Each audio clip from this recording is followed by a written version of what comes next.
ಎಲ್ಲ ರೈತರಿಗೆ ಪ್ರಗತಿ ಚಾನಲ್ಗೆ ಆತ್ಮೀಯವಾದಂಥ ಸ್ವಾಗತ. ರೈತರೇ, ಇವತ್ತಿನ ಇಂದಿನ ಈರುಳ್ಳಿಯ ಮಾರುಕಟ್ಟೆಯ ಬೆಲೆಯನ್ನು ನೋಡಿಕೊಂಡು ಬರೋಣ. ಇನ್ನೂ ಯಾರು ಹೊಸದಾಗಿ ಚಾನಲ್ ನೋಡ್ತಾ ಇದ್ದರೆ ಸಬ್ಸ್ಕ್ರೈಬ್ ಆಗಿ ರೈತರೇ. ಹಾಗೆ ಇವತ್ತಿನ ಮಾರುಕಟ್ಟೆಯ ಬೆಲೆ ನೋಡೋದಾದರೆ ಈರುಳ್ಳಿದು ಬಿಜಾಪುರದಲ್ಲಿ ಬಂದು 1 ಕ್ವಿಂಟಲ್ ಈರುಳ್ಳಿಯ ಬೆಲೆ 1100 ರೂಪಾಯಿದಿಂದ 1900 ರೂಪಾಯಿವರೆಗೆ ಇದೆ ನೋಡಿ ರೈತರೇ. ಉತ್ತಮ ಕ್ವಾಲಿಟಿ ಈರುಳ್ಳಿದು 1100 ರೂಪಾಯಿದಿಂದ 1900. ಹಾಗೆ ಬಾಗಲಕೋಟೆಯಲ್ಲಿ ನೋಡೋದಾದರೆ 1000 ರೂಪಾಯಿ ಹಿಡಿದು 2200 ರೂಪಾಯಿವರೆಗೆ ರೇಟು ಇದೆ. ಹಾಗೆ ಇನ್ನೊಂದು ಮಾರ್ಕೆಟ್ ನೋಡೋದಾದರೆ ಸೋಲಾಪುರ ಮಾರ್ಕೆಟ್ನಲ್ಲಿ 1 ಕ್ವಿಂಟಲ್ ಈರುಳ್ಳಿಯ ಬೆಲೆ ನೋಡೋದಾದರೆ 200 ರೂಪಾಯಿ ಹಿಡಿದು 2200 ರೂಪಾಯಿವರೆಗೆ ಸೇಲ್ ಆಗ್ತಾ ಇದೆ. 200 ರೂಪಾಯಿದಂದರೆ ಅತಿ ಕಡಿಮೆ ಕ್ವಾಲಿಟಿ ಇಲ್ಲದ ಈರುಳ್ಳಿ, ಅತಿ ಹೆಚ್ಚು ಕ್ವಾಲಿಟಿ ಇರುವ ಈರುಳ್ಳಿ 2200 ರೂಪಾಯಿವರೆಗೆ ರೇಟ್ ಆಗ್ತಾ ಇದೆ.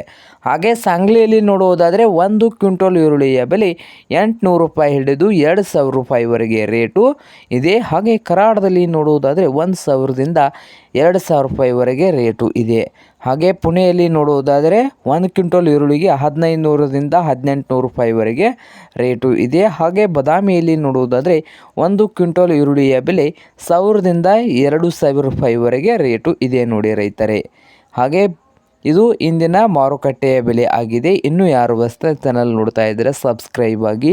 ವಿಡಿಯೋ ಇಷ್ಟವಾದರೆ ಲೈಕ್ ಕೂಡ ಮಾಡಿ ರೈತ.